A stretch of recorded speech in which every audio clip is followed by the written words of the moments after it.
let's scoot into Walter now. So this is the book Your Heritage. I'll go back to the beginning of it though there isn't much to see.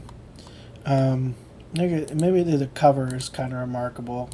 So this is the book that I'm using for this. I don't know if it has all of his books because I don't know what his entire bibliography would contain, but there are quite a few books in here.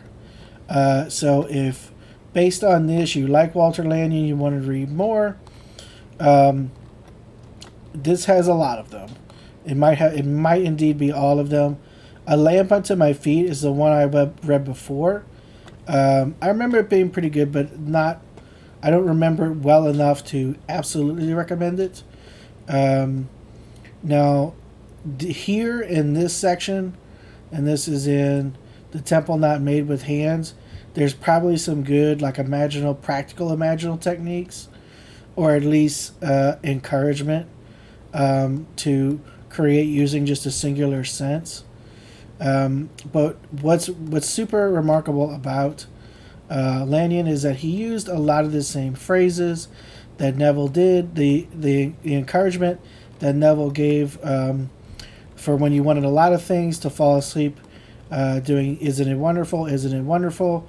Well, Lanyon has a whole book called "It Is Wonderful," and it has the same suggestion at its heart. To do the exact same thing that Neville advises.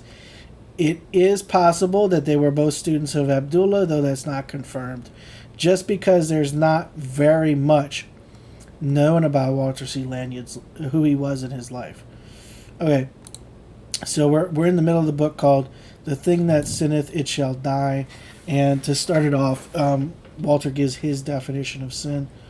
To some people, sin is more terrible, though they dislike to admit it, than the most hideous dragon or devil ever produced. They say in the same breath that it is a state of mind, and is nothing, but that they must protect themselves against it. It is to them like some vicious thing which prowls about through the kingdom, and every so often attacks without giving warning. Some of them call it mortal mind, others the devil or Satan, but they are all one and the same thing no matter how labeled. Sin is in reality nothing but ignorance. It is bred and sustained by ignorance. It believes it has a reason to be, and a just one, but as soon as it is clearly looked at for what it is worth, its sandy foundations give way. A man steals because he believes that he is limited. Show this man that he has all substance in his hands, and he will no more hazard the chances of being caught or killed than you would. It is ignorance that prompts it, ignorance of the fact that God is all supply and is close at hand. A man kills believing that by getting rid of a person, he has changed a condition or gotten rid of a situation to which he objects. Show him how this condition can be changed or corrected mentally, and he will have no more desire to kill than you or I. A man commits adultery because he has learned through fiction or legend that it is the expression of love. Show him the purity of the indwelling love, and he will rejoice in the conservation of his substance. Teach him the uplifting, purifying process which reclaims the downward tendencies of mortal mind or ignorance, and he will re-enter anew the Garden of Eden. Instead of polluting the stream of life and misappropriating its pure waters and diverting them into foul channels, he will transmit this substance into spiritual vitality and will see the desert blossom as a rose. He will come within the kingdom of regeneration and rejuvenation. He will renew his youth like the eagle. It is more than abstinence, however, that is necessary to lift the serpent, and I would think serpent here would probably be knowledge of the world at large, and make it a staff upon which to lean. It is a process of reclaiming the lost regions and reversing the false testimonies of the senses. For the counterfeit desire and passion is a spiritual power and urge which will move mountains when properly applied. Soon he learns that the river of life flowing through the garden is a beautiful thing. That's great. We've got it going right there. Let's skip me ahead. And his body takes on the renewed and rejuvenated condition of a well-watered garden.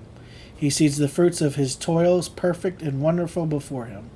Yet in my flesh shall I see God. There is no doubt as to the nature of the original sin. Bible students of all times are of one opinion on that. It is a belief of the resident power in mortal man to become a creator. It is a belief that matter can become as God. It has been so long indulged in that when you go to awaken one from his stupor, he says, "Let me alone. You cannot change the facts of existence." So to recap so far, Lanyon is essentially saying that what sin is loyalty to the exterior reality. Now, included in sort of this definition, there is still this sense of moral failings, but it's basically just because people are taking actions out of ignorance of the law. Like he gave the example of a person stealing because he doesn't know that he can manifest what he needs. Killing because he doesn't realize that his problem is only his own mental creation. Seeking love through physical sex, but not realizing that divine love animates all things. And so, essentially, the way that differs from Neville's definition of sin is when Neville talks about sin, he means it's missing the mark, having a desire and not attaining it, or knowing what to do and not doing it. And Lanyon here is saying sin, which is still a moral failing, comes from not knowing that you can do otherwise. So that's really the chief difference. But kind of the way Lanyon talks about it, is a little more similar to the way Joseph Murphy talks about it, which is to say that if you have accumulated a certain amount of moral failings and are holding them in place in mind, they might prohibit your good in other ways, which I think he talks about a little bit later on. Let me reread this part. He is like the man who is a drunkard, and who is convinced that he can never overcome this condition that has become natural with him. So this part is pretty similar to Neville's definition of sin, of knowing what to do and not doing it.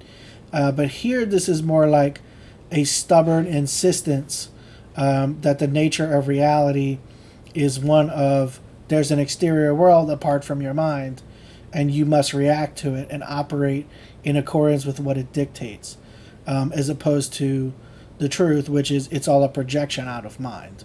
And so if you want to change what is going on in the exterior world, you need to change in mind in order to alter what is projected on the screen of space.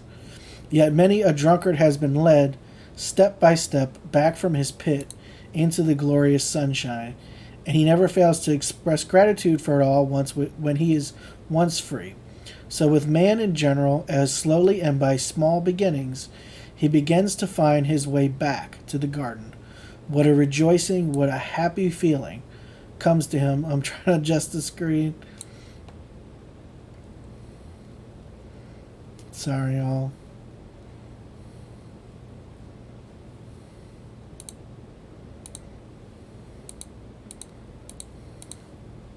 I'm gonna have to reread that bit. It just like screwed everything up.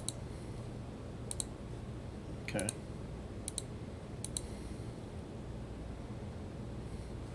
He is like the man who is a drunkard, and who is convinced that he can never overcome his condition that has become natural with him. Yet many a drunkard has been led, step by step, back from his pit into the glorious sunshine, and he never fails to express gratitude for it all when he is once free.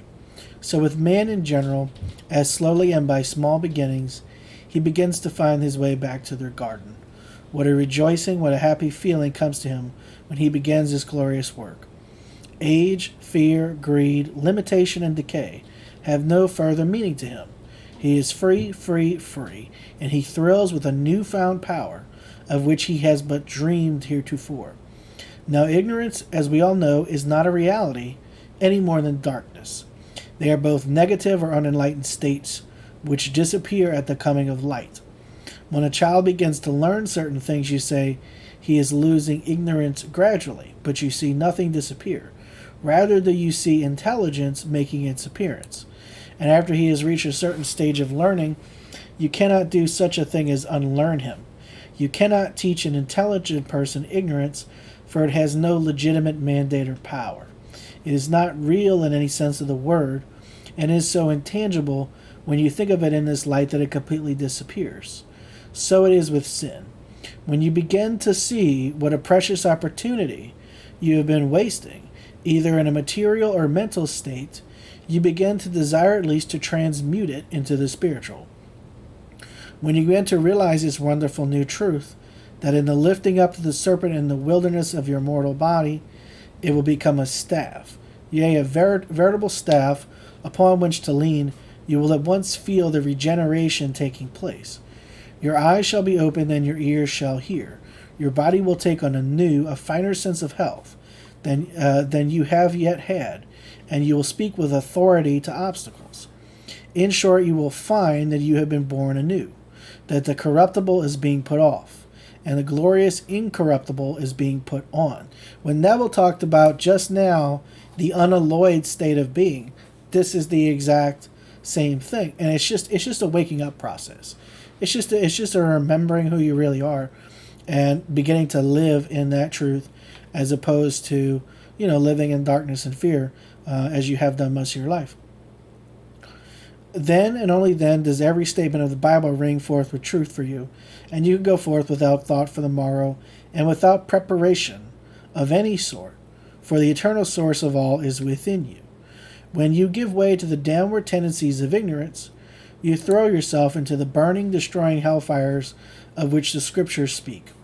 Yet you know that God, being present everywhere, He is there with you in hell, ready to give you an upward lift or start. Your affirmations must be persistent and unwavering. God is all good and is indwelling in me. All of us who are seeking the truth have started the journey out of the land of bondage. We have come forth with rejoicing. For the first steps of freedom were glorious and easy to make. But later on, as we go across the burning sands of the desert of mortal thinking, the cry of sense and passion sweeps over us, and we fall by the way. Too much, we exclaim. Let us return to Egypt, back again to our slavery.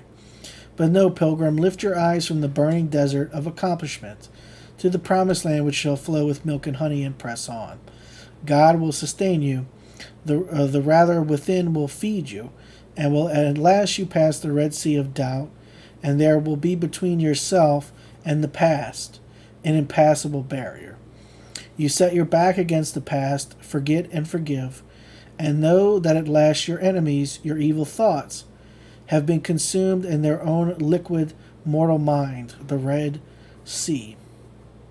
Can a thing be a sin at one time and not at another? Is ignorance at any time, under whatsoever conditions, ranked as intelligence? Remember that all creation is first mental. Its origin is in the mind, and it can there be destroyed or brought to light.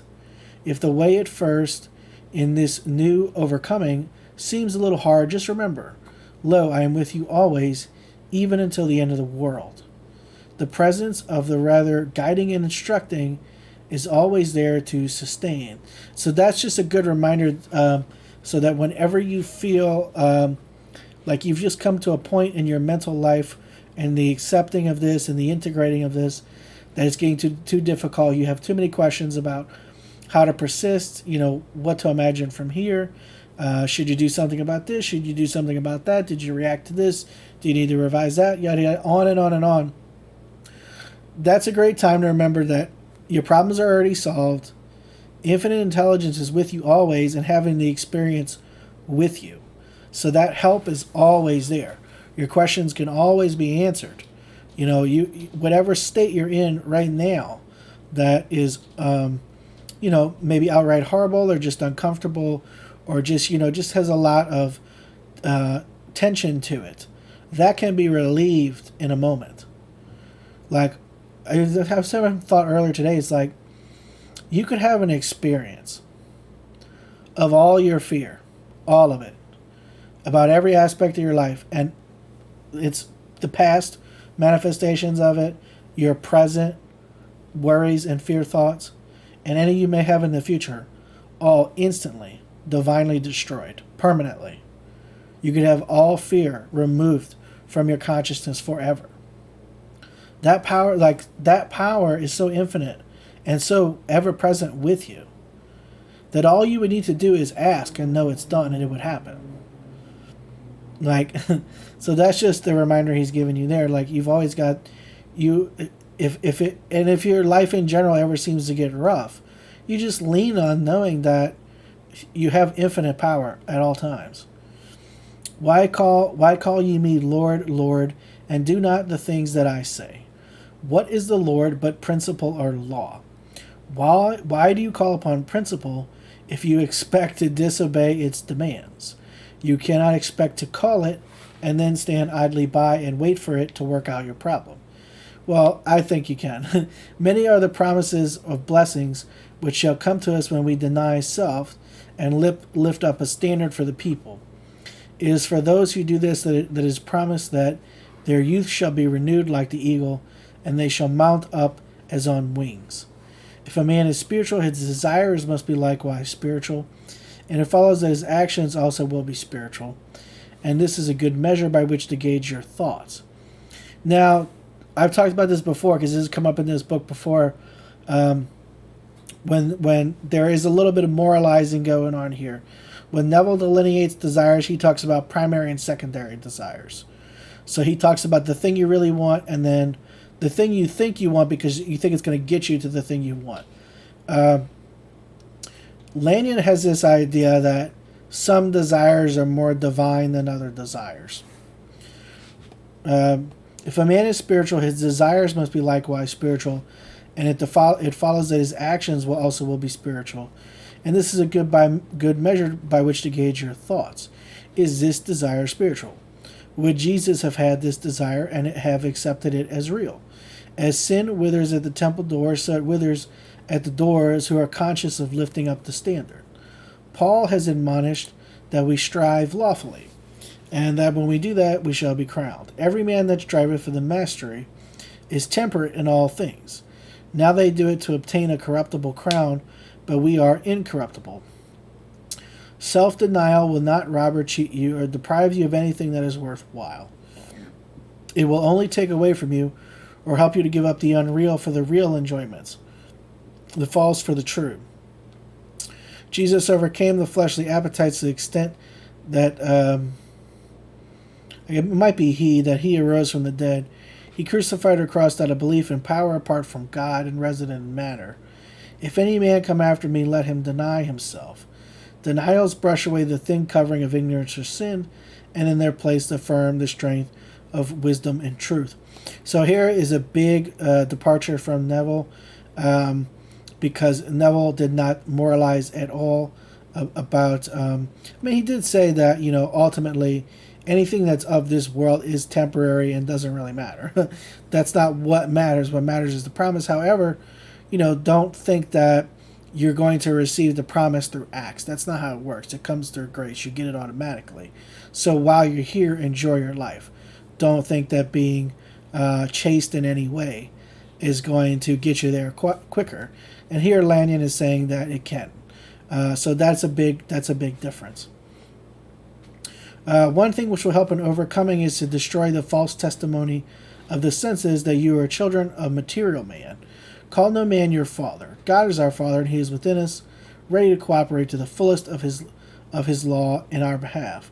If we acknowledge only a spiritual Father, we are not burdened by laws of material parenthood or generation or sin, for our desires coming from the Father and our inheritance are both spiritual.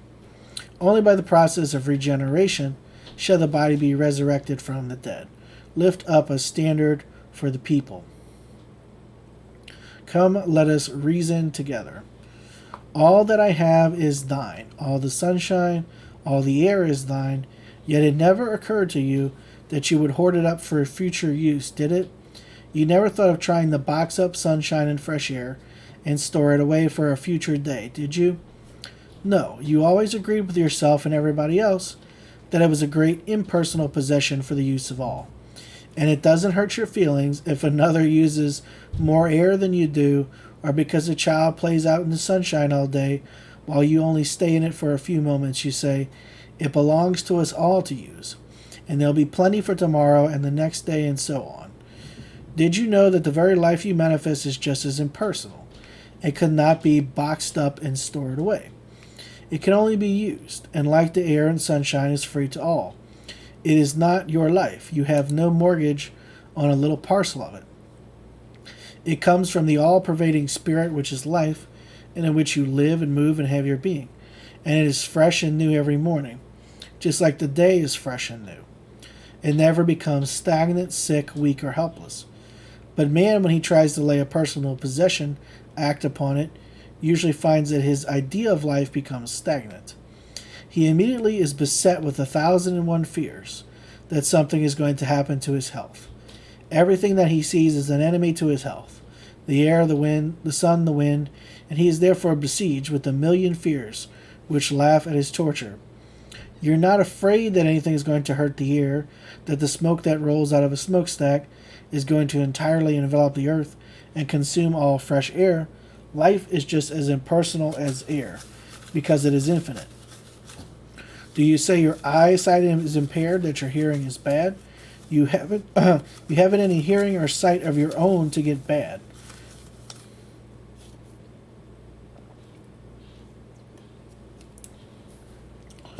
You've been trying to hang on to some of it instead of loosening and letting it flow freely through your mind and using it at your pleasure as much as you like. And now all that you have left is the mere shadow of the real substance of health, and this shadow which you are hanging on to is about to fall to pieces. Let go, relax, and know that as the air passes through the screen and the sunshine through glass, so health passes through your consciousness, and that it is not thine but mine, but all that I have is thine to use. Not my will, but thine be done. If his will is to be done, then his will must be in us, in our consciousness, and his will is that we have an abundance of all that we need. The Lord is in the midst of thee. The Lord is in his holy temple. Let all the earth, the body, rejoice.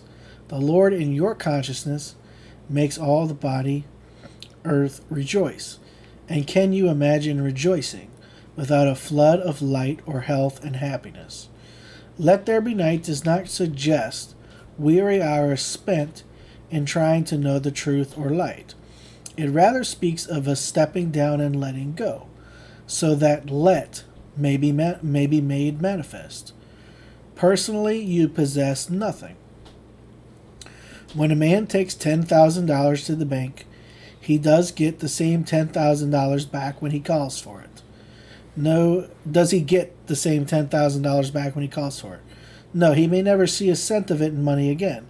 He may check it all out on little slips of paper. All that he has in reality is the idea of supply, to the extent of $10,000.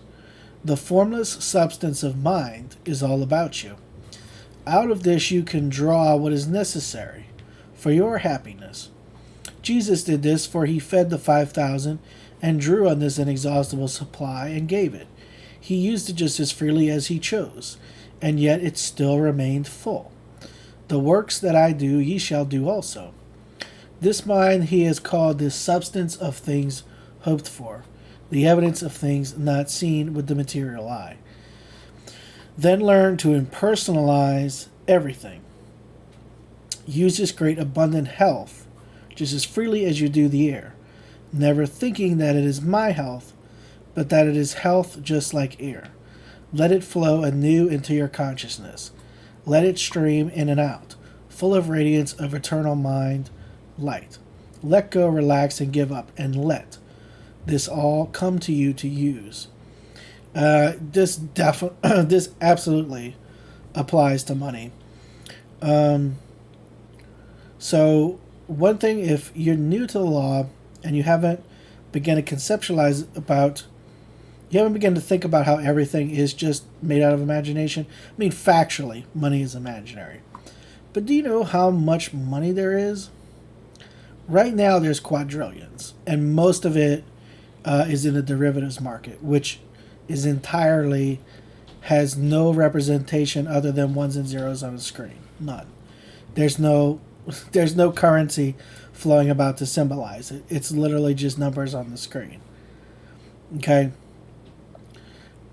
Quadrillions is a lot of money. It's a lot of money. Billions is already too much. Too much for one person to have tutelage of, right? There's zero reason, and not only that, the supply is literally infinite because of the way that we have imagined and manifested that Federal Reserve banks generate money. They just make it up. They literally just make it up. Look it up if you don't believe me. They make money up, and they make up loans. Okay, it's infinite. There's practically to you an infinite amount of money that you could bring into your life, right? And most people don't realize this, but I mean, if you live in an industrialized nation, you will be a millionaire by the time you die, just based on your income. You didn't hoard it up enough to say at any given point in time, I am a millionaire, but your income alone was the equivalent of millions, especially if you had just simply invested it. I mean, anybody could become a millionaire just by setting aside a certain portion of their paycheck every month and putting it into ETFs and all of that.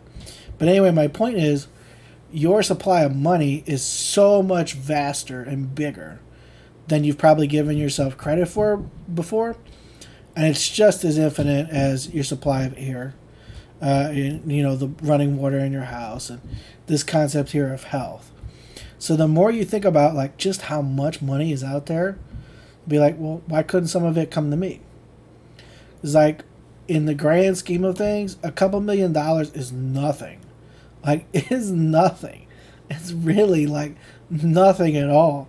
So it's not like once you recontextualize these things, it makes it a little bit easier to claim. And a lot of what Lanyon talks about is changing the way you think about reality in order for your manifestations to appear more boldly and more quickly, really, and with more ease.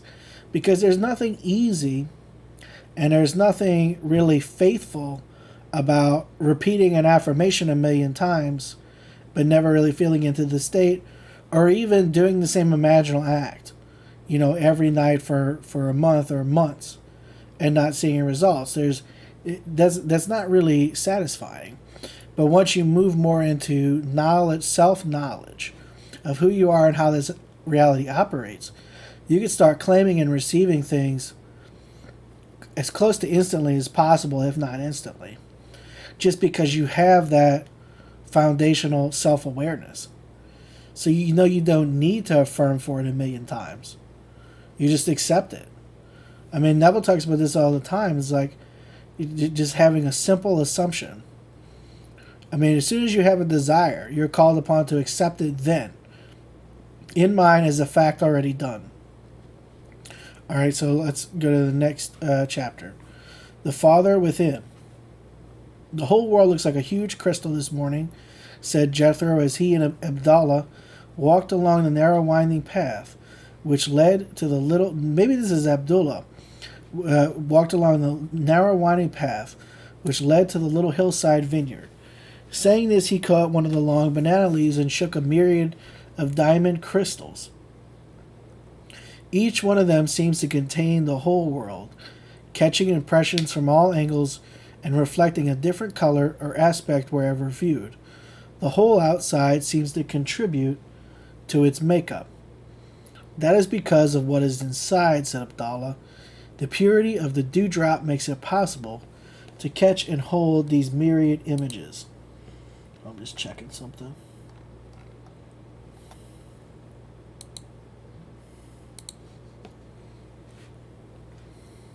A drop of muddy water would not do as much.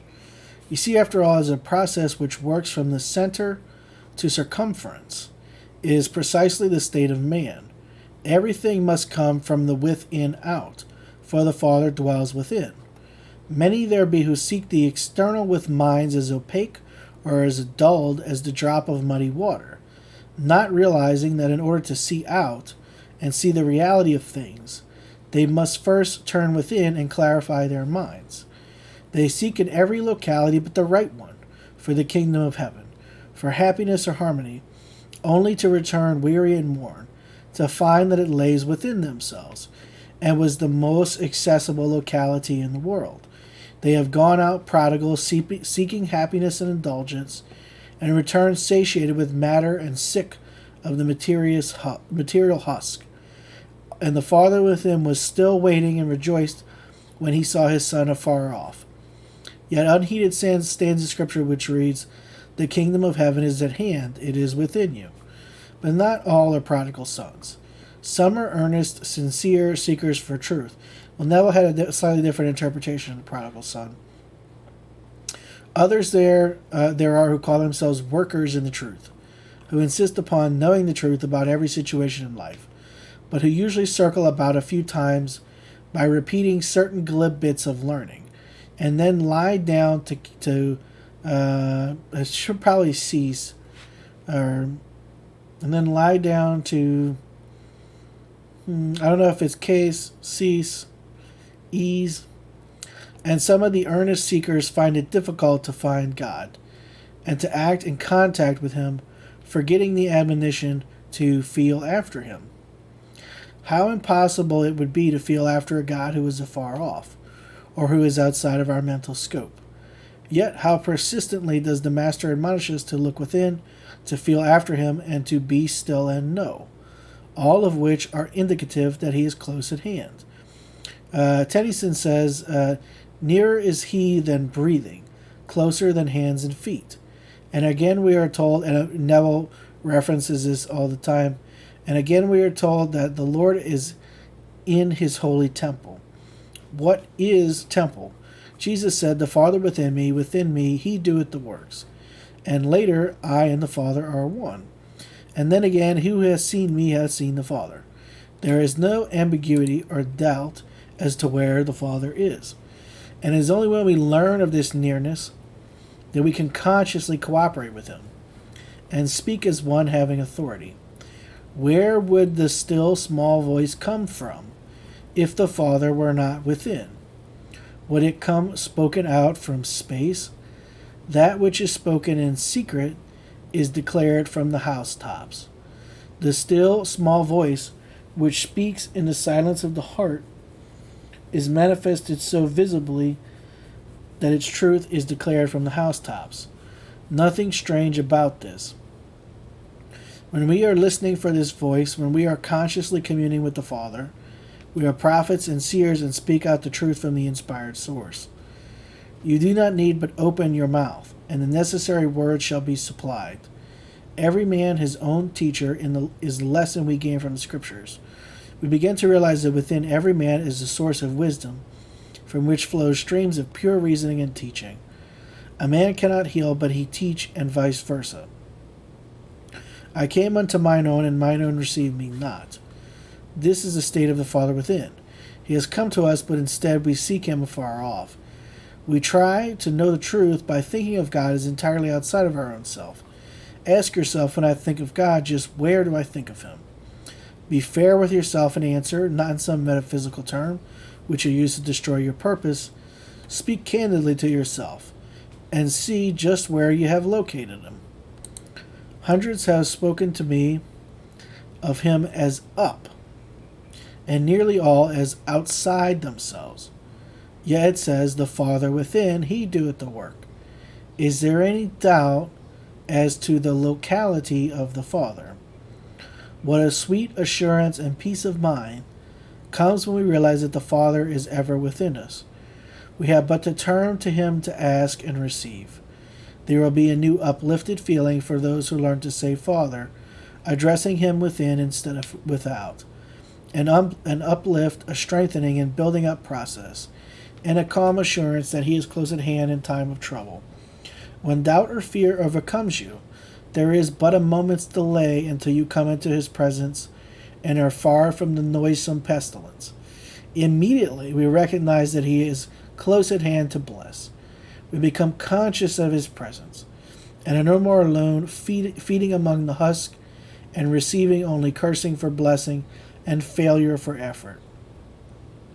Presently, when you come to recognize more and more that the Father is within, you will also know that you are the Son in the true sense of the word. "This is my beloved Son, in whom I am well pleased," will be the quick response when you say Father understandingly and turn to him within. "I am persuaded that neither death, nor life, nor angels, nor principalities, nor things present, nor things to come, nor powers, nor height, nor depth, nor any other creature shall be able to separate us from the love of God which is in Christ Jesus our Lord." Now you realize that such a thing could be possible and why. Remember that the success of your life depends upon the positive alliance with the Father within, the positive acknowledgement of his presence, the positive clinging to the "it is done" state of consciousness will result in accomplishment when other things fail. A clearer realization of the Father within brings man to the realization that he is an instrument, wonderfully and fearfully made, upon which the breath of the infinite gives impetus to sweetest concord and harmony. It is an unselfing process, a giving up and letting go, and turning absolutely to the Father for guidance with absolute faith that he is faithful who promised. "See this perfect cluster of grapes," continued Abdallah, as he held aloft a magnificent bunch of ripened fruit. "Perfect nuggets of substance. There is a huge measure of juice contained therein. Yet where did it come from? For only a few short months ago, not even a green leaf was visible on the vines. Where was this beautiful cluster of fruit last winter? He dropped it into the large saddle basket strapped on the burro. It is like...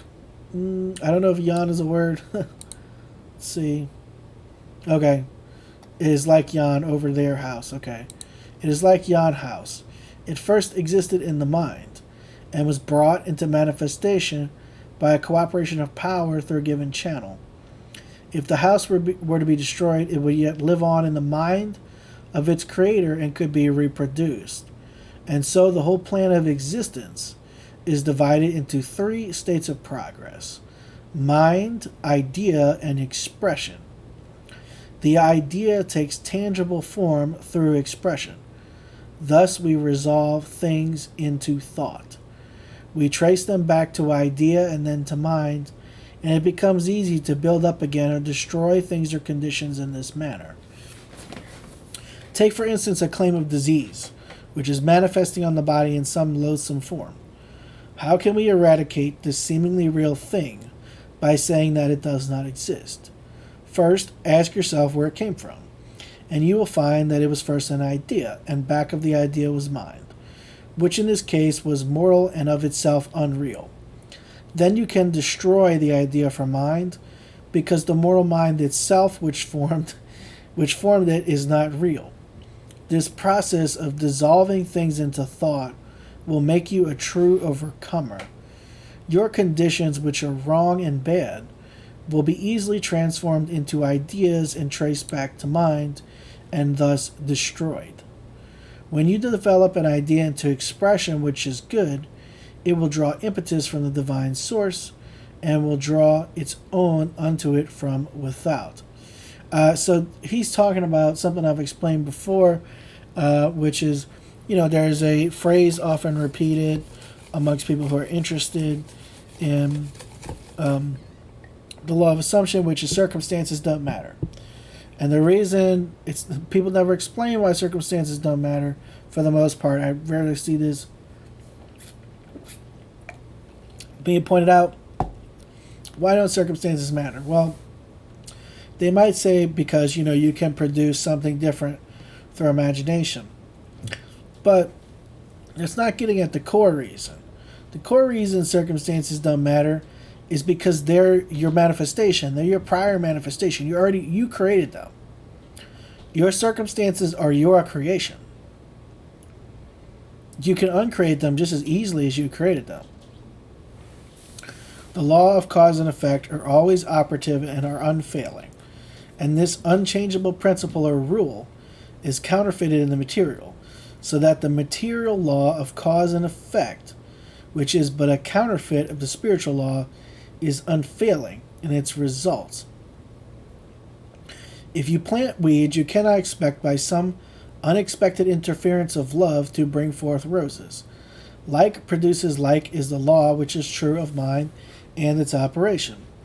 So as we take our rightful position in relation with the Father within, do we again come out of the far country of worry and care, and the robe is placed about us, and the ring and the circle of unending, undying love slipped on the finger pointing upward.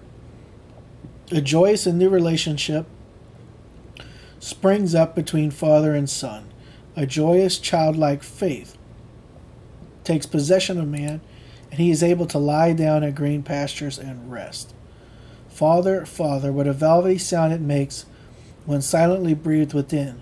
What an inrush of calm and rapturous feeling, which makes one secure from the snares and pits of the enemy, which is, unwanted thoughts. What a safety in the stress of storm and worry. Father. Make sure this is still this book. Yeah, okay, there are 3 more chapters. Your I am. One of the most confusing and perhaps most obscure points to the advancing student of truth is the distinction between his divine self and the mortal man, between personality and individuality, between what he is and what he seems to be. He is thronged with questions both from his own mind and that of others. What is man? What is personality? What is a spiritual body and material body? Among the refuse of a tumble-down shop was found the canvas, dark and moldy and presenting to the world only a poor bit of landscape. One day, as the old dealer was examining it, he noticed a faint outline of something under the surface. Accordingly, he set to investigating, and removing the thin coating of paint on top, he found that he was in possession of a valuable painting. It had been there all the while, and he had offered it for a mere nothing, but upon investigation found that it contained not only a fortune, but was a thing of beauty. Some jade with a distorted idea of his ability had covered up the valuable work, hidden it from the world, and left only his poor effort. This is not unlike spiritual man. He is sometimes only just below a thin coat of materiality. Now that he is hidden in the material body, but is obscured from the sight by reason of the material thinking, which has cast over him a cheap imitation of the real man. In the same shop stood an old chest, veneered and heavily lacquered. Underneath was the solid oak, which had remained in perfect condition for centuries, although numerous varnishes, stains, and veneers had been applied to the exterior. So it is with personality and individuality. Individuality is of God and remains perfect and intact, though personality may veneer it and completely obscure it from view. But in reality, the spiritual man remains unchanged and virtually unaged. The veneer of personality is easily scratched or changed. It is rubbed thin or made thick. It is subject to constant change. Personality, coming from the Latin word persona, standing for mask, gives us the true idea of its falsity and the ease with which it can be changed. Every day a new character is assumed by the mortal mind. One day it is a sick man reclining on the bed of pain. Another is a poor man straining under the bonds of poverty. Tomorrow it is a man of sorrows, worry, and care, subject to accident or to a pack of merciless laws that hunt his every step. And so the dance of personality or material existence goes on, ever changing. What it believed and practiced yesterday, today it laughs at. What a contrast between the two. Individuality, forever the same, unchanging, undecaying, and forever intact, undisturbed by all the material changing ideas and customs. Eventually, man discovers that as the veneer gets worn, spots of real beauty are revealed. He discovers that the soft, natural finish of well-matured wood is much more desirable and permanent than a cheap, gaudy veneer, which is constantly subject to devastation from the outer, and at last he sets to work to rid himself of the ugly pretense, personality, which has hidden so long the precious nature of his divine self. Today we find the world full of startling discoveries. How we can develop personality, magnetism, control, etc., all of which are but systems of introducing a thicker veneer of unreality, which will sooner or later meet its Waterloo and get knocked off or scuffed by reason of its changing nature. How very refreshing it is to find a man, be he in professional or civil life, who is unpretentious, natural, and genuine, letting his soul shine through the mask of personality to such an extent that it is all but obliterated. For such men were Emerson and Ruskin. Personality may be cultivated, studied, and even bought in a course of lessons. We can attain the exact personality or near likeness to anyone else we desire, but individuality is distinct and different. We have nothing to do with changing it, for it is an eternal, distinct idea, forever in the mind of the Father, God. The only thing we can do to individuality is to let it be expressed, and this standing aside, out of the way of our divine self, and allowing this divine I am or individuality to come to the surface, is the only way we can become acquainted with our true self. Whatever this divine self requires to express itself to the fullest is supplied, for it has a divine impetus. It naturally and easily performs the task set before it without effort or labored motion. Like an electric fan, it turns without regard to the source of its power, which may be 1,000 miles removed, originating in some mountain stream, and the power is thus transmitted through one channel to another until at last it turns the wheel of the fan or gives blaze of light to some darkened room. Individuality performs with ease the task which is set before it, moving on and upward, overcoming all obstacles and accepting the supply it needs, never questioning or fixing a definite channel through which it is to come. Now this individuality or divine self is the highest expression of God, good, and is given dominion over all the world. It is the I am that I am, and is capable of all things. Know ye not that your body is the temple of the Holy Spirit? Not the changing, shifting, and material body, personality, or mortal man, but the spiritual, individual, divine I am is the temple of the living God. Since life and soul are one, and God is life, it follows that God is the animation, the animation influence or life of man, and dwells in these spiritually individual temples of the living God. No wonder then that you are told to speak as one having authority.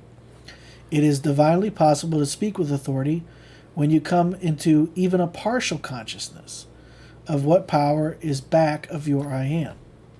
If ye abide in me, and my words abide in you, ye may ask whatsoever ye will, and it shall be done unto you.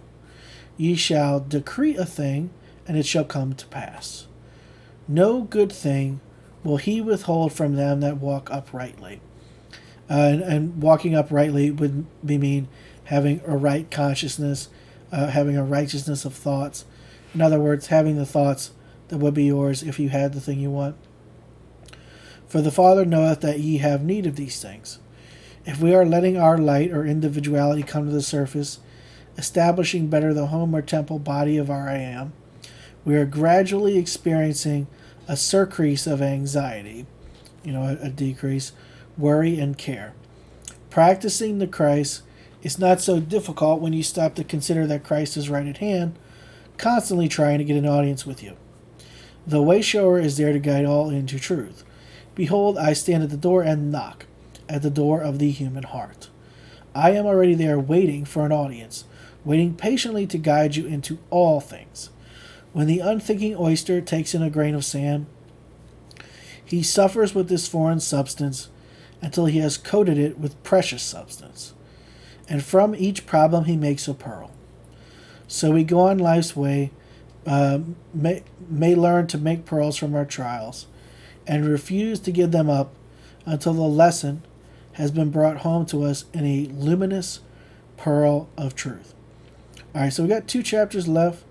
Before I finish this, I'm going to take a quick break just to refresh my drinks, and then I'll be right back Got another like 10 pages, so uh, probably when we come back, probably another 25 minutes or so. Um, in the meantime, have some take the time to, if you haven't revised, so if anyone here is not yet revising their days, and even if you're watching this in the future, still stick with the break, don't skip ahead. Give yourself the next 5 minutes or so to imagine lovingly on behalf of yourself and others in your life. So if you haven't been revising your everyday, which I have been lapsing doing lately, let's take this time. Think of some things that have happened to you today or just this past week that you need to revise. You really don't want to see them produce more in your world. You didn't like what happened, whatever. Take that time to revise in the way that you prefer to revise. I mean, I like to visualize in addition to having changing my thoughts about it, but mostly once I visualize them, my thoughts, if I've done it with intensity enough, my thoughts will naturally change too. That's how I prefer to do it. You may just prefer to shift your thoughts. You may use hearing. Tend to use hearing a lot too, especially when someone told me something. I'll revise it then. But yeah, just only got 5 minutes, so like pick one or two things. Think of the things that you need to revise. You haven't been revising from the past couple days, and revise them. And I'll be back in just a little bit. Oh, and I got a new Be Right Back to show off. It's another garden one. It's pretty cool.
All right, thanks for sticking around, and I hope you had some productive imaginal time just now. If you don't think you caught it just yet, do it again later tonight before you go to sleep.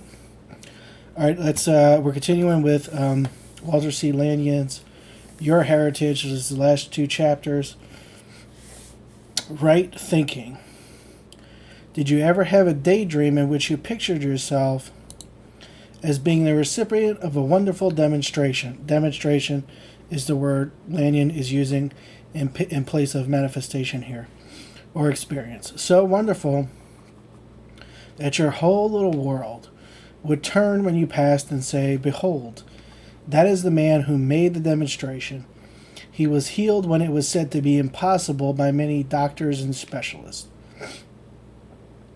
Did you ever think that if something wonderful, some sign like this could come to you, that you would immediately take up the cross and go out into the byways and preach? Yes, preach, both literally and figuratively, and that you would be such a wonderful disciple of truth that you would bring thousands to repentance and acceptance.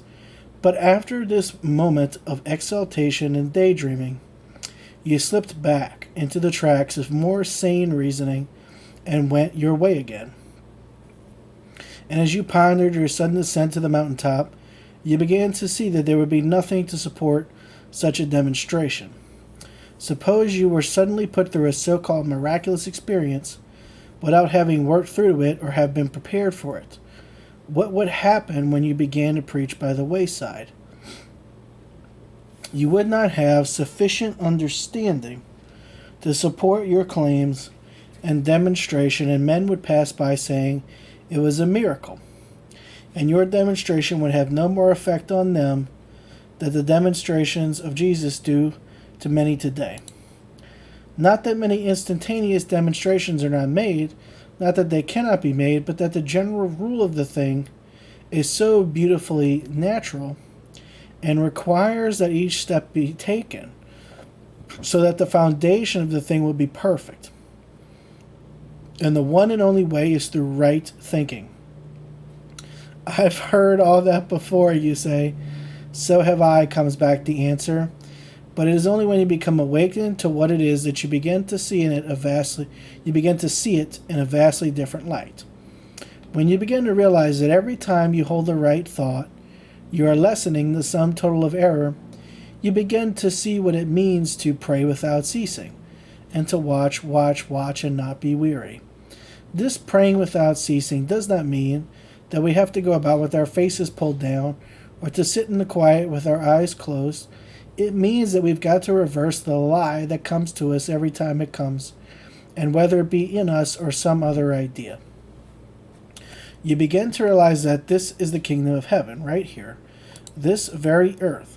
And as you begin to correct the lies by reversing the error, you begin to see the truth of it all, and it gets beautiful and grand. And you wouldn't even want to leave it, and you ask yourself, why should I? You begin to correct the lies that come to you. And as you stand in the center of your kingdom of heaven, which stretches in all directions from you, just to the extent you are conscious of distance of infinity, then you know that to have a perfect concept of heaven, nothing but what is perfect could pass through your kingdom. Does this not seem natural and reasonable?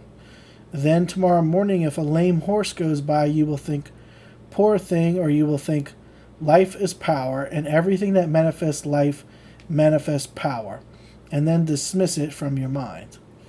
Now, of course, when we begin this process, we may not see all these instantaneous healings take place at once. The horse may limp by for days, but every time you reverse the lie, you are lessening the sum total of error both for you and the horse. So he's actually saying the more you're revising the things you encounter that you would think are unlovely and they're not, as we put in the context here, are not heavenly, not of heaven.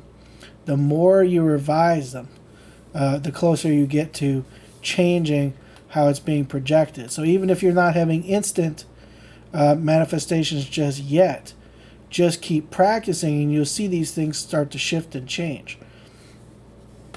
If you see two boys fighting, you will say they should be whipped or stopped. or one is strong and the other is weak? Or will you know that there is nothing but harmony in your kingdom of heaven, and no friction could happen? If you will go through a single day like this, before nightfall you'll begin to see a magnificent change. The same trees which you have viewed will be more glorious, the heavens more blue, and the singing birds will be more enchanting. And in the heart of you will be the silent song which is content with the blessing, well done, good and faithful servant. This is equivalent to Neville's advice to revise every day, and Neville says that is what awakens the Spirit of Christ within you. He also says that, that is how you prune the Garden of Eden, by daily revision, and that's what Lanyon's talking about here. But he's talking about literally as you're doing it throughout the day. Someone else, you might also liken this to what Neville calls mental diet, or in your conversations are right. In other words, it's just staying on top of your thoughts throughout the day, and anytime you see something unwanted, revising it as quickly as possible until you're just not noticing these things anymore, or they're just showing up so less often that it's like you're in a wholly different world. When truth is reversed, it is a lie, and vice versa. And at first, if this reversal seems to be a stupendous job, and you feel that you could do little with it, just reverse this thought of discouragement and make it vibrant with joy of accomplishment. So even if you start thinking it's not possible for things to manifest quickly, you can then reverse that thought. You can at least soothe it by saying, well, it's going to start getting quicker. It's like, well, I've had instant manifestations before. I can have one here in this case. There's no reason why the reality can't change quicker. I know I have infinite power within me. Of course, these things can, my job is to make them, better by mere thought. So of course they're going to follow. They're going to go along that track with me as I shift my mind. What is there in your home which you would not like in the kingdom of heaven? Don't condemn it, bless it, praise it. It stands for an idea, and if it is blessed and praised, the manifestation of the better thing will appear. A child that is praised does twice as well as one who is discouraged. Your body is a child, and is waiting to hear the word of praise or condemnation of the mind. If you say to it, you cannot do that, you're afraid, you're sick, you're weak, you're poor, what can the poor body do? It is helpless to do anything but let all these evil thoughts pass over it as the motion picture is thrown on the screen. Now we have heard thoughts are things, and if we could only get a hold of this, we would not project any of them that we did not want to see manifested. If you trace upon the body thoughts of disease, sooner or later you will see your thoughts become things, and the only way to get rid of objectionable things is to resolve them into thoughts, correct them, and dismiss them. When they are dismissed, they are destroyed, and you can say to the body, go and sin no more. Do not let the importance of this slip by you. Begin right now with this corrective process. Don't let anything happen to others that you do not want to happen to yourself. Do not think failure for one of God's ideas if you don't want to see it yourself. For what is possible for your brother is possible for you. Therefore be ye perfect, even as your Father is perfect. Where is your Father? Look in the New Testament and find out just where Jesus located him. The Father within. He doeth the works. He had him right at hand, right within reach, and he was certain that he doeth the works. And then he was sure of his identity. I and my Father are one. He identified himself always with the Christ or the Father within, and paid little or no attention to the fleshly Jesus, knowing that it would take care of itself if the inner workings went well. When an auto stops, men do not rush about to see whether the wheels will turn or not. They usually look somewhere else for the difficulty. And so when we meet a so-called sick man, the rubbing on a lotion or giving a medicine cannot or does not cure, although they may seem to give temporary aid. We must get at the mind back of it, resolve the thing into thoughts, and destroy the evil thought, and then the body is completely healed. Ask and ye shall receive does not mean that we can merely make a request and have it fulfilled. Many a child has cried for the moon. Unless we are founded on the truth, we do not know what to ask for and how to ask. Yet the eternal, inexhaustible source of all good is ever pouring out to us more than we could possibly accept, for it is pouring out infinity. Think, think, think. Become conscious of the condition. You wish you would become conscious of perfect health as a quality of the Father within, and you will never again suffer from illness. Become conscious. Pause a moment and see if you are conscious of anything. Perhaps you are conscious that you own a home. You know it, you feel it, you possess it, and there is a dismissal of it from your mind. You go to a distant village or city and visit, and take with you the consciousness of home. And presently you say to yourself, I will return home. Now, if you do not have a consciousness of home, you will never be able to find it. And the same thing is true of everything else. You must have a consciousness of health to have health. You must be conscious of your richness spiritually before you can have wealth. You must be conscious of strength before you can be powerful. Before you lose your sense of fear of drowning, nothing is so terrible as the thought of deep water. After you learn to swim and become conscious of your ability, nothing is so pleasant as deep water. The thing which in one instance would seem to draw you down, when understood in you, buoys you up and makes it easier to swim. This is true of every condition of life. Ignorance is cheating you out of your dominion. It is taking you by the hand and leading you through the dark valleys of fear and sin. Dominion is yours. Dominion is your God-given ability to conquer, and it is all done by thought. No man can swim physically that does not know how mentally. If a baby knew how to walk mentally, he would do so from the start, but he has no consciousness of strength or power or locomotion. As soon as he becomes conscious of this, he walks, talks, and overcomes. Picture a man on a desert island with a shipload of canned food and no can opener and no conveyance but his hands to open them. He could starve right in the midst of the richest and most bounteous supply of food. This is the very thing that many people are doing every day. They know that the inexhaustible source of all things is pouring out to them unlimited supply, but they haven't got the key or can opener to get at it. No wonder they cannot open it. The principal thought in their minds all the while is, it's not for me. I cannot do it. Others can get at it, but it's too deep for me. I try, but I don't succeed. Not realizing that every one of these thoughts need to be reversed, and the mist that watered the whole ground be thinned, and a glimpse of the spiritual gotten through it. Just start this reversal. Perhaps the walls will not fall the first time, but if you are faithful and reverse the lie, even in the face of the most disconcerting conditions, if you judge not from appearances, but reverse the judgment of the material senses, presently you'll become conscious of the condition, and as soon as this soaks in, you will become conscious of the thing itself. This is the only practical way to demonstration. It is a grand warfare, a battle which is always successful, and one that is full of promise and reward. Try it. Start reversing everything that is a lie. Even though it does seem impossible to accomplish, just try it for a day, a week, a month, and behold, the fair morning will break gently upon thee with a sweet-scented breeze of summer, blowing gently over you, and you shall know the peace of the consciousness of right.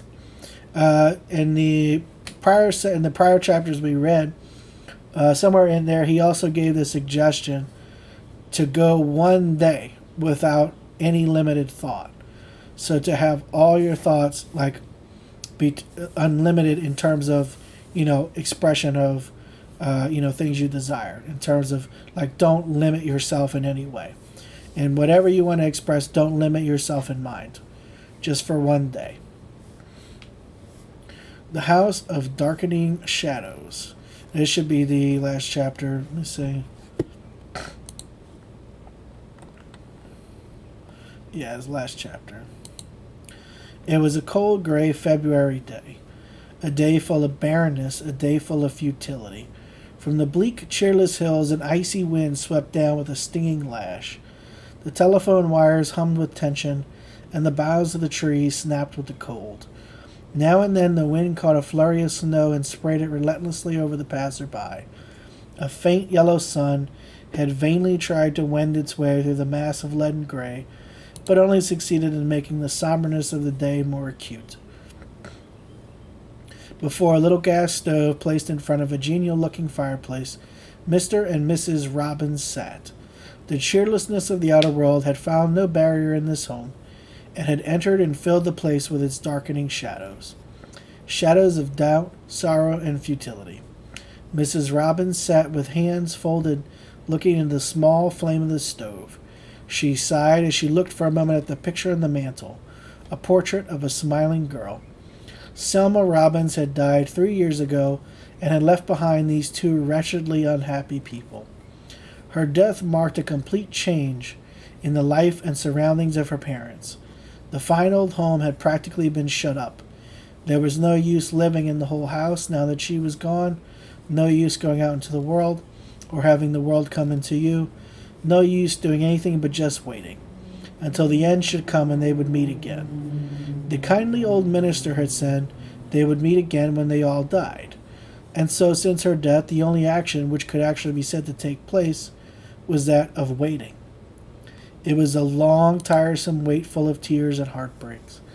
The pretty little rose-colored boudoir on the second floor, which had been fixed for Selma's return from school, also stood shrouded in darkness. No one had entered it since that awful day. The great open fireplace where so many happy evenings were spent was now closed, and a little gas stove placed in front of it. Everything in the house expressed somberness and unhappiness. Finally, Mr. Robbins stirred in his chair. He walked over the window and looked out. "That blizzard which was predicted is about here," he said, watching the great rolls of great clouds. Already the sharp snap of the sleet against the window was heard. Out in the street people were hurrying home, muffled in gray coats and furs. Mr. Robbins sighed as he looked out on the grayness. It was but the image state of their existence, a picture void of light and filled with shadows, a picture in somber monotones, dull and uninteresting.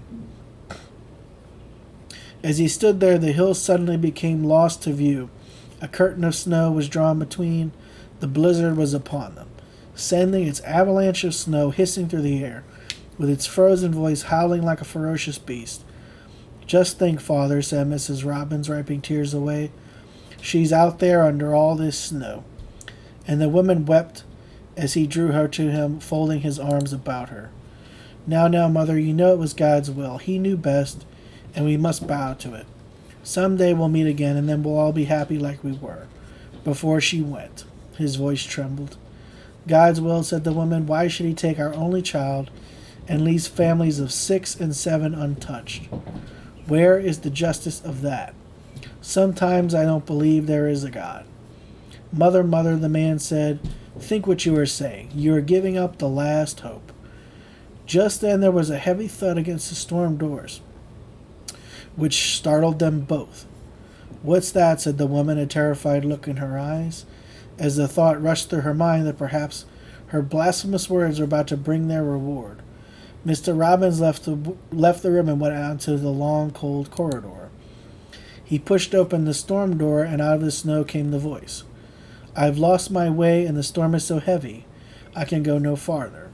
It was the voice of a woman, a young woman. Mr. Robbins helped her in and led the way down the corridor to the living room. When she got there, she shook the snow from her clothes, undid her furs and cloak, and took off her tam. I want to see what a tam is. Sorry to interrupt.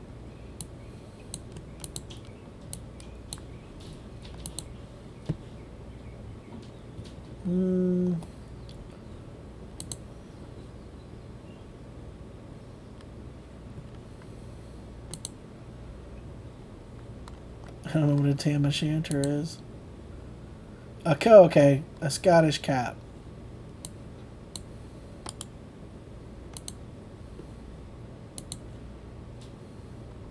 Oh, one of these. All right.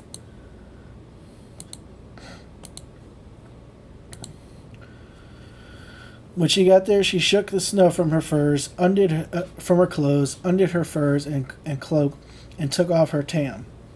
Mrs. Robbins watched her. From the bundle of clothes, a young red-cheeked woman issued. She greeted them with a smile and went over to the little gas stove. "I am June Allen, an orphan," she said. "I teach at the community house just around the corner, and tonight I stayed rather later than usual. I love the snow so, and it's such a good sport to go out in a storm, but thus was a bit too big for me." As Mrs. Robbins watched the youthful figure, it recalled only unhappy memories to her. Unconsciously, tears ran down her cheek. June Allen watched the silent drama for quite some time. Suddenly she saw the picture on the mantel with its little badge of crepe pinned on it. Then she understood. She went over to Mrs. Robbins and placed her arms around her. "My dear," she said, "don't you know there is no death?" Mrs. Robbins started, "For this is life eternal, to know me," she repeated as she led the woman to the spacious chair and sat on the arms of it. "This," she paused a moment, "this right here and now is life eternal. Man cannot see death if he knows God. He cannot die as long as he is thinking God. There is no death. There may be change for those who cease for a moment to think of God, but there is no death. There is only progress, promotion, and already we are coming to the place where we are finding out that as long as we are consciously thinking of God and what He is, we cannot even experience the thing called death. To be carnally minded is death. What is it to be carnally minded, except to give sway to the material senses? To make a reality of that which is a falsehood, to make so-called death the reality and life a myth. Is God then all-powerful and yet is overcome by matter and adverse thinking? Where is the kingdom of heaven and who dwells there? Is it possible to have separation of love and the loved and yet have harmony heaven? Yet we read that the kingdom of heaven is at hand, it is within you. Then we know if the kingdom of heaven is at hand and is within us, and that heaven is happiness, then there can be no separation, for that would bring unhappiness. What is God? Is He a mixture of life and death? No, He is life eternal. Life how? Temporary and limited? No. Life eternal, and He is infinite, of course. Then life is infinite, and if infinite, death is nowhere, no power, no reality. Since God is life and eternal, and since man is the consciousness of God or life, in reality, nothing can happen to man that does not happen to God. Can you imagine God dying? Then, if God dies not, man, the consciousness of God or life, cannot die. Only when man becomes carnally minded, he not only dies, but is already dead. Though a man were dead, yet he shall live again. Though a man were carnally minded and were dead to the real issues of life, yet he should be made alive again by turning to God and filling his thought with God. This is not a long, tedious process, but it is as quick as turning the pages of a book. Turn to God, think God, live God, and the change is instantly accomplished. At once you are raised up from the sense of death or carnality. If man cannot die, if there can be no separation, then there can be no sorrow. For we are told that neither height, depth, things to come, nor things that have been, can separate us from the love of God. Now the love of God is the life of God, and we are one with Him.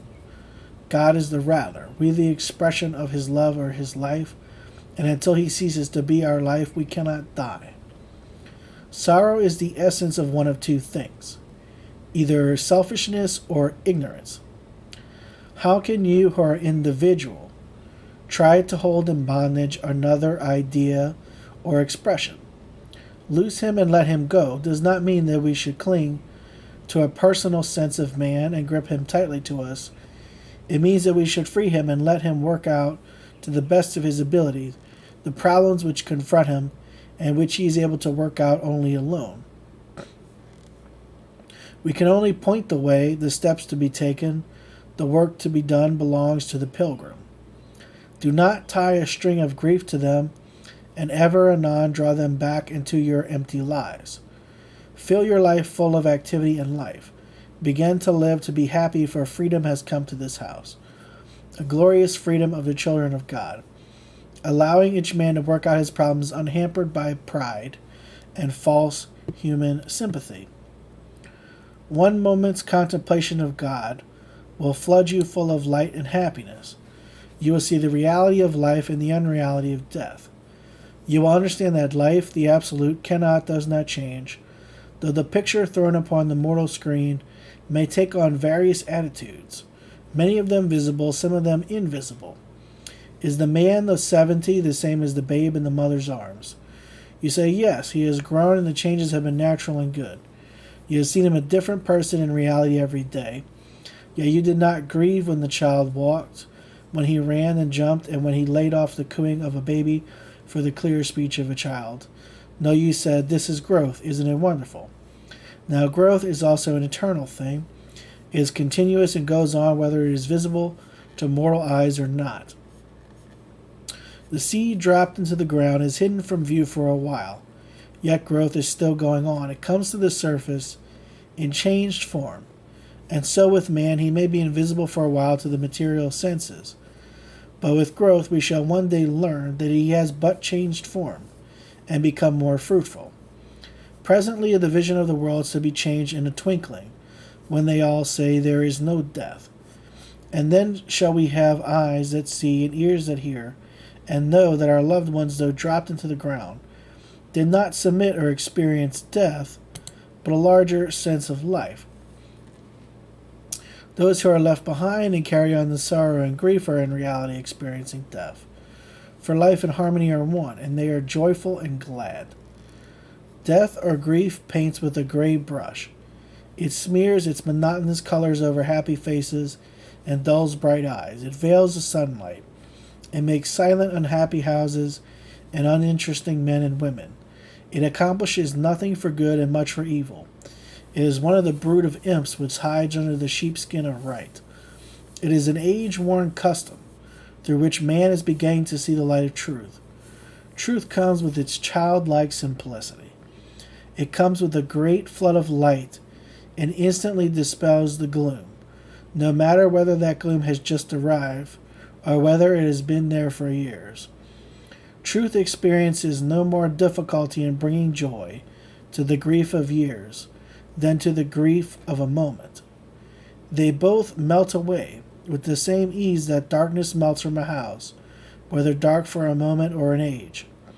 When we shroud ourselves in black and shut away from the happy world, away from the world which needs us to spread this truth, we are not accomplishing anything for ourselves or those who have gone before. Neither are we offering a fair tribute to their memory. Forget, forgive, call down a blessing on the wonderful world. Rejoice, be happy, for life is eternal. It knows no death, and when it becomes clearly enough established in the minds of men, the world will echo with the song of praise, there is no death, because the carnal mind has given place to the spiritual. Already there are those who see this clearly and are experiencing it in a measure. Life is God and is unchangeable. The only thing that changes is the mortal concept of it. It is constantly changing. What you thought today you will cast aside tomorrow. This is the law of mortal minds, but to be spiritually minded is life. And so long as we meditate on God, actually think Him, just that long can no concept of death enter, and no thought of death hold sway. When June Allen finished her little talk, oh my God, this is her talking this whole time. When June Allen finished her little talk, she looked from one to the other of her auditors. In the face of both, a calmness showed, and a smile of gratitude played upon the lips of Mrs. Robbins. I wish we could all pray, she said. I feel like some great burden has gone from me, and I want to give thanks. And so the three knelt in silent prayer, the prayer of thanksgiving. When they arose, Mrs. Robbins went to the mantel and unpinned the little bow of crepe from that picture. Mr. Robbins put the little gas stove to one side and opened the genial-looking fireplace and lighted the fire which was already laid. A ruddy glow filled the room with its warm light. June Allen held her hands to the warmth and smiled. The mantle of warmth which encircled them was vibrant with meaning and happiness. She went to the window and looked out.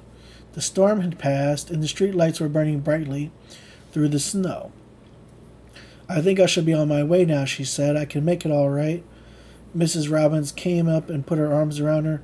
"No, my dear, you shall not go out tonight. There is a little rose-colored boudoir which is waiting for you, which has been in darkness for years. And since you have brought the light, it shall be yours." Well, that was quite a chapter. All right, well, Embers is the next book. We're not reading the next book. Yeah, that was a hell of a chapter.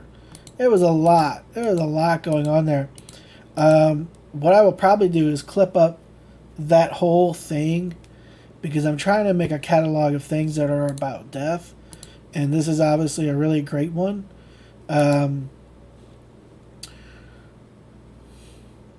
I really like this part. Let me see if I can find it again. This idea that just to think on God for a moment pushes out, expels utterly the thought of death and feelings of grief just as easily as, or just the same as, turning on the lights in a house which has been dark for only a little bit or for a long time. Either or, the thought of God instantly, boom, pushes out that darkness of grief and those thoughts of death. Let me switch back to chat time in case I want to chat. I honestly do not want to chat much more because that was a lot to get through today. That was a lot.